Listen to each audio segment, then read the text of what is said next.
About a decade ago, I spent a year living in South America. 10 months of that year I spent in Ecuador studying, and the other 2 months I spent traveling around. This Friday I am flying back to Ecuador for the first time since that trip. Let's back up a little bit. I was not planning on taking this trip and only booked it late last night. And here's how that came to be. I've been working on the Learn in Public workbook, which is scheduled to come out on February 2nd. So this upcoming weekend is the last solid chunk of time that I'll have to work on it before the first version comes out. Because of that, I started thinking yesterday about trying to get away for the weekend, maybe go to a cabin in the woods and have time to myself just to work away on that workbook. I don't have a car, and renting a cabin costs money, but what I do have are quite a few mileage points that have just been sitting around for a while. So I started thinking about how I might be able to use those points to do something interesting this weekend, get away, still have a time to work on this workbook. At first, my thought was, hey, let's use those points to book a hotel in downtown Portland and close myself in that hotel room for the weekend until the workbook was done. But that sounded like a very poor way to use those mileage points.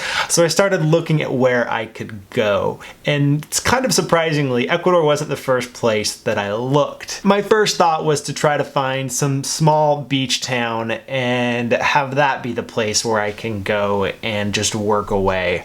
But didn't really find a place that fitted that description well. So then looked into Quito, and the right combination of, one, it being a decade since I've been to Quito, and for the past 5 years or so I've wanted to get back and revisit that town, try to see some friends that are still there, and it just worked out almost perfectly that, one, I had enough miles to book a round trip flight to and from Quito, and two, I booked my hostel as well using those award points. So my plan is to spend the 15-hour flight each way, 15 hours there, 15 hours back, plugging away on this workbook.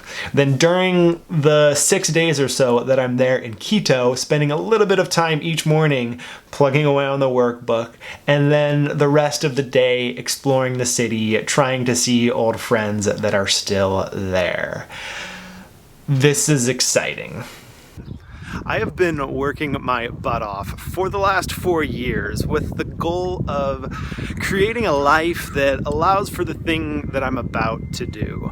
To decide on a Sunday night that I want to spend a week in Ecuador and to book a ticket for the upcoming Friday. And the only consequence to my work life being that I have to shift a Friday webinar workshop to a Thursday webinar workshop, because on Friday I'm going to be up in the air.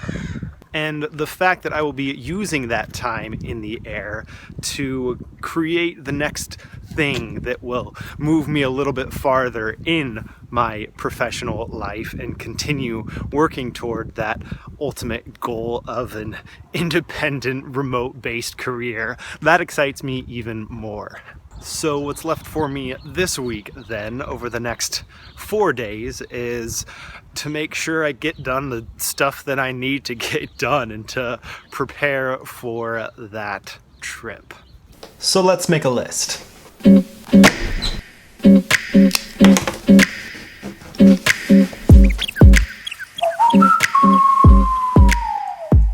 First up, the planning of the webinar workshop that will occur on Friday.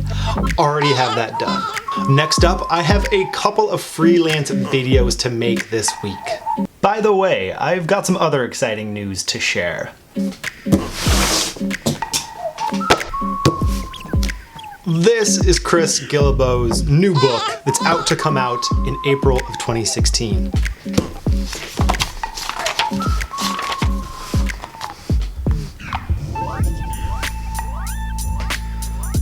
That right there is me. These are my illustrations. This is exciting. These two videos are some promo videos that we're shooting for the release of this book, using some of those images that you just saw. I'm pretty sure I can get hopefully both of these done this afternoon. I also want to record, edit, and publish one new video for Verbal to Visual this week. And finally, the Learn in Public workbook. Before I go, I need to finish transcribing all of the first draft. I need to plan out my editing process and then gather all of the necessary materials so that while on that 15-hour flight and while in Ecuador, I will be able to do the work that I need to finish that and get it ready for a publishing date right when I get back from Ecuador. This right here, totally doable in 4 days. Let's get to it.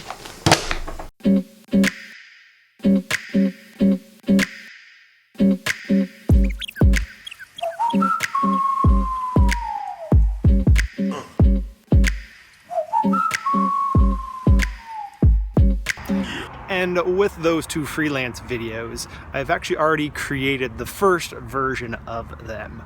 So I spent the early afternoon revisiting those first versions, taking a look at the feedback that I got on them, and making some plans for how the next version will go down, what changes I'll make, how I'll go about making them better, and just set out kind of a task list and a plan for how to attack that next video, so that after I get some confirmation from Chris today, hopefully I'll be able to shoot that tomorrow. Got a workout in at the gym, and now I'm headed to get some food, transcribe some of the Learn in Public notebook, plan out tomorrow's Verbal to Visual video episode that I hope to record, though that might have to wait until Wednesday, and email the hostel that I'll be staying at. I'm gonna be getting into Quito at 11:59 p.m.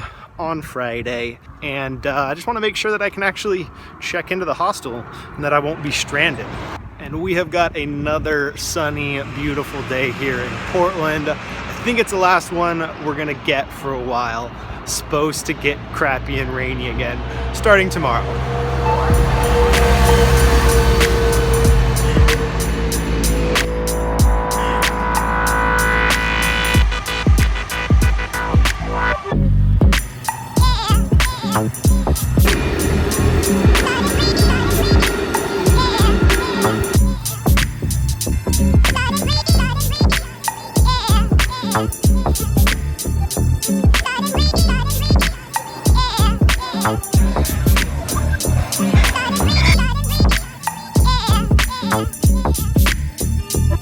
So I just finished transcribing the entire first draft of the Learn in Public workbook, and I'm pretty sure I know how I'm going to approach the edit as well. More on that tomorrow.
That's the only situation in which I don't particularly like trains.